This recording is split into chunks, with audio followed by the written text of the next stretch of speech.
बिस्मिल्लाहिर्रहमानिर्रहीम। इस वक्त जेडीसी की मुख्तलिफ़ टीमें शहर भर में मुख्तलिफ़ आबादियों में गई हुई हैं, निकली हुई हैं, जिसमें हम जो है राशन दे रहे हैं। राशन के साथ साथ कुछ राशन दे रहे हैं, इसके साथ साथ हम पका हुआ खाना दे रहे हैं। और एक हमारे दोस्त ने कुछ कैश भी दिया था हमें, ताकि हम वो कैश जो है उन तक पहुँचाएँ, जिससे वो लोग जो है अपने दवाइयाँ या बच्चों को दूध या पैम्पर वगैरह जो भी उनकी ज़रूरत की चीज़ें वो अपने हिसाब से उसमें वो ख़रीद सकते हैं। बताने का मकसद सिर्फ़ और सिर्फ ये है, जेडीसी दस्तखाने इमाम हसन से दिन 12 से रात 9 तक आप पका हुआ खाना ले सकते हैं। जितनी तादाद में रोटियां ले जाना चाहें अपने लिए ले जा सकते हैं, अपने पड़ोस के लिए ले जा सकते हैं, बना हुआ सालन ले जा सकते हैं। शॉप पर थैलियाँ वहाँ पे ऑलरेडी मौजूद है। अपने घर से बर्तन लेके आना चाहें, बर्तन लेकर आ जाएँ। इस वक्त हम लोग सरजानी टाउन के एक आबादी में मौजूद हैं, और भी मुख्तलिफ़ टीमें जगहों पर मौजूद हैं।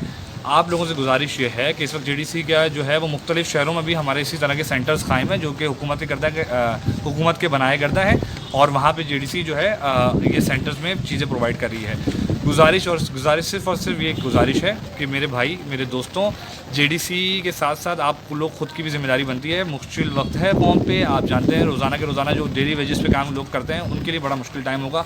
आप लोग अपने मोहल्ले में जानते हैं किसी को जिससे आप अपने काम कराते हैं, पंचर वाले, गन्ने के जूस वाले, या मुख्तलिफ जो रंग वाले, रिक्शा चलाने वाले, सब के लिए मुश्किल का टाइम है भाई। आप अपने मोहल्लों से निकल के उनके लिए, बहुत सारे इलाकों में पकवान सेंटर्स होते हैं, तो भाई एक एक देख आप बना के दिन में बांट देंगे ना, तो कोई मुश्किल नहीं आएगी आपकी कमी में। परवरदिगार आपको मज़ीद रिस्क देगा। अपने अड़ोस पड़ोस में ख्याल रखें, जिनका नहीं आप नहीं कर सकते उनको जेडीसी का बताएं, जेडीसी आके लें। और जो देखने वाले हैं उनसे भी गुजारिश करूँगा भाई, ज़्यादा से ज़्यादा सपोर्ट करें। खुद कर जा सकते हैं खुद करें, वरना जेडीसी से रब्ता करें। जेडीसी 1024 पे भी रब्ता कर सकते हैं, हमारा नुमाइंदा आपसे बिल्कुल रब्ता कर सकता है। बहुत शुक्रिया।